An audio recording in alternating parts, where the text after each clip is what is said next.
How did you decide to go on a trip down the Silk Route, Dad?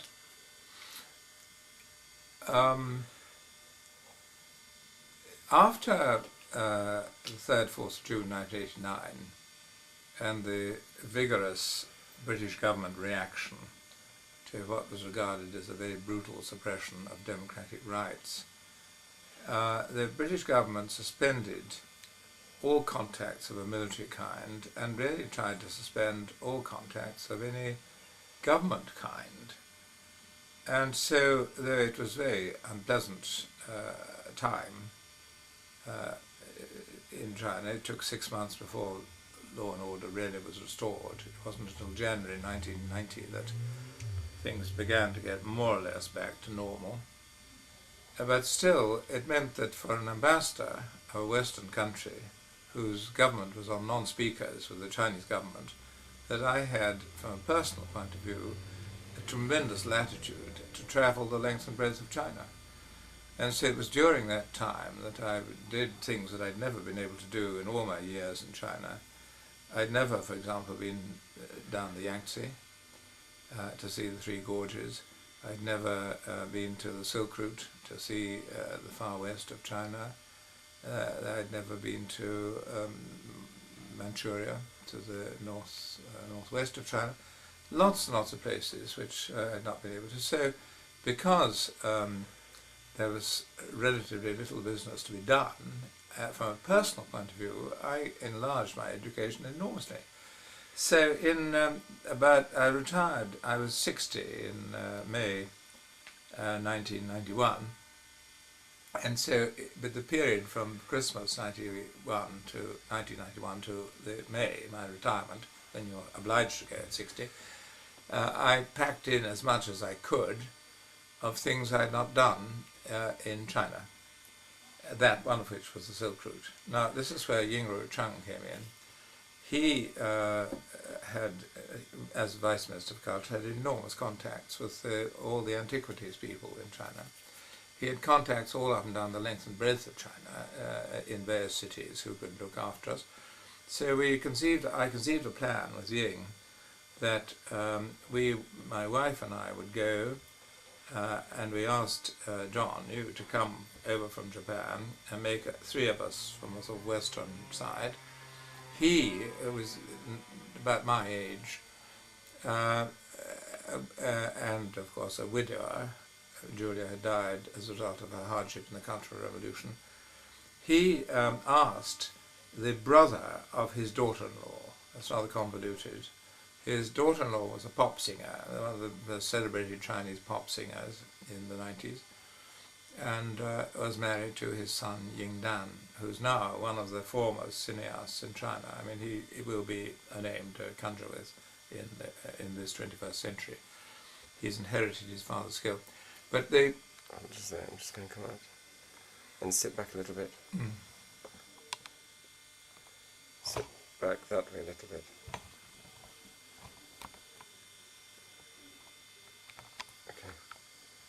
Okay.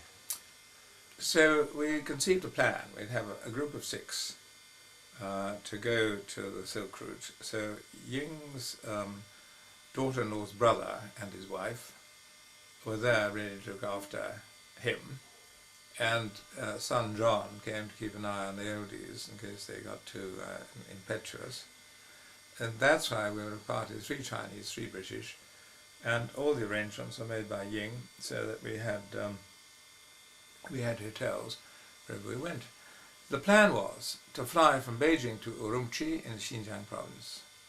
We then got a car and visited places like Turfan and in the neighborhood of Urumqi. We then went back to Urumqi and flew from Urumqi to Kashgar, known as Kashi in Chinese. After 2 or 3 days in Kashgar, we took a plane back to Urumqi. We then got onto a train and went down to the nearest railway point, the nearest railhead, to go to the Dunhuang caves, the Tibetan Buddhist caves at Dunhuang. And from Dunhuang we took a motor car and went by road right the way down through Yumen, right down to Lanzhou, where we took a plane back to Beijing. The whole thing taking about a fortnight, I think. So you'd never been to Urumqi before, Dad. What were your first impressions when you got there? What it reminded me of was of the Roman Empire. It reminded me of a sort of Roman camp in the middle of Gaul or Germany. You know, it was Soviet realism, great blocks of flats, big public buildings, just rectangular stone, in what was clearly a very ancient culture, where the Turkish-speaking Uyghurs had got really a rather nice Islamic, well-balanced living there, and as though these Romans had come in and sort of planted themselves on top of Vercingetorix, you know, something like that. It just was so hideous. And I remember there was one very funny thing. We stayed in the most awful government guest house. You remember? It was simply the carpets smelled of vinegar and of cabbage, and there were holes in them. The furniture in the bedrooms was just plain deal. You know, it was simply ghastly. And we said, could we have something to eat when we arrived, and the day we arrived? And the restaurant said, no, we shut at 6:30 or something. And thank goodness the driver, who was a very jolly chap, said if we didn't mind going private. He had a friend who lived on the outskirts of Urumqi, who ran his own private restaurant, and actually the nosh was pretty good. And you remember, we went off, and it was like an 18-course dinner of the most priceless food for twopence halfpenny in a most convivial atmosphere, you know. And so that was my first impression that there are two Chinas. There always probably have been two Chinas.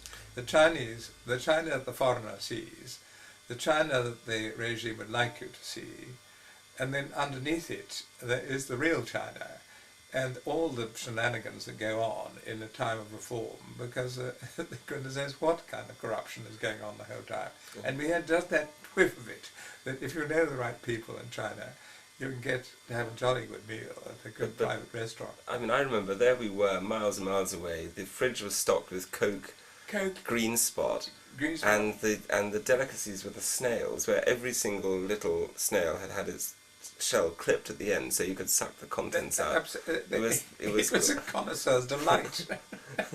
and any amount of Mount High or whatever you wanted to drink, beer was flowing.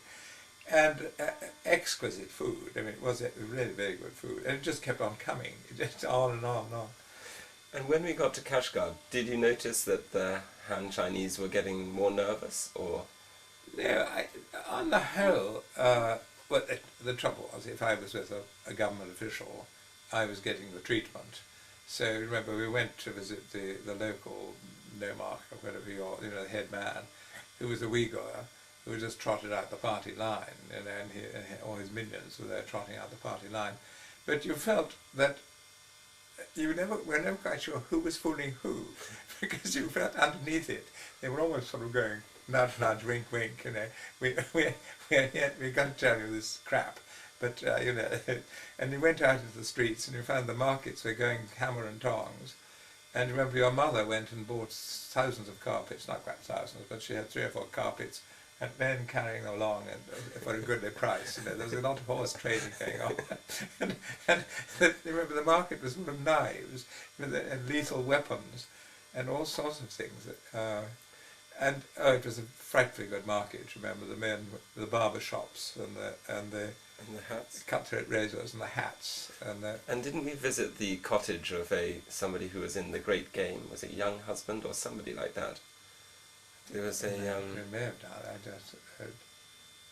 It's a blur of sort of green. I mean, how frightfully green it was, and but a really lovely way of life it must have been in Kashgar. I mean, a sort of a real market town, and everything happening, and people arriving from Pakistan, from India, from China, and they're all over the place. And what about the roads? Do you remember much about the... Pretty bumpy, weren't they? They in Kashgar, they were full of holes, I remember. And there were lots of mosques, very beautiful mosques. We went to an extremely pretty one with wonderful wood carving. I forget that was somewhere near Kashgar. In Kashgar, I think. Yes. And how about Dunhuang? Was that a surprise? I mean, you'd seen photos from there before. I'd seen Buddhist caves in Luoyang and elsewhere in China, but they were stunning. I mean, they really were quite something.